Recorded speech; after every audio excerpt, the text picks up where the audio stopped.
সকলোকে নমস্কাৰ জনাই আজি এটা বিশেষ তথ্য দিব বিচাৰিছোঁ যে যিমান দূৰ গম পোৱা গৈছে যদিহে LPUPG নিযুক্তি প্ৰক্ৰিয়া চলি আছে বা মেৰিট লিষ্ট ওলোৱাৰ যি পূৰ্ণ সম্ভাৱনা আছে ইয়াৰ ভিত্তিত মই এটা কথা ক'ব বিচাৰিছোঁ যে যিমান দূৰ গম পাইছোঁ যদিহে 18 মহীয়া DLED যদি DEE গ্ৰহণ নকৰে তেতিয়াহ'লে LP আৰু আপাৰ প্ৰাইমেৰীত যথেষ্টখিনি কাট অফ কমিব।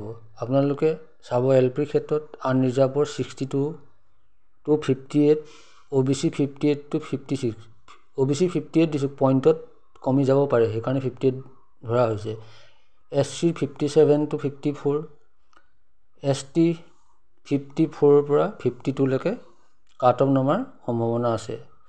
আপাৰ প্ৰাইমেৰী ক্ষেত্ৰত চাব আনৰিজাৰ্ভৰ 67 to 64 OBC 64 to 62 SCৰ ক্ষেত্ৰত 62 to 57 STৰ ক্ষেত্ৰত 57ৰ পৰা 55 আৰু ST হিলছৰ ক্ষেত্ৰত যথেষ্টখিনি কাট অফ কমিব আপোনালোকে নিশ্চয় গমেই পায়। যদিহে মই পুনৰ কৈছোঁ যদিহে 18 মহীয়া DLED যদি DEE গ্ৰহণ নকৰে কাট অফ এনে পৰ্যায়তে থাকিব। ইমান চিন্তা কৰিবলগীয়া বিষয় নহয়, সকলোৱে এটা চাকৰি পাবলৈ সক্ষম হ'ব। ইয়াকে কৈ ধন্যবাদ জনাইছোঁ।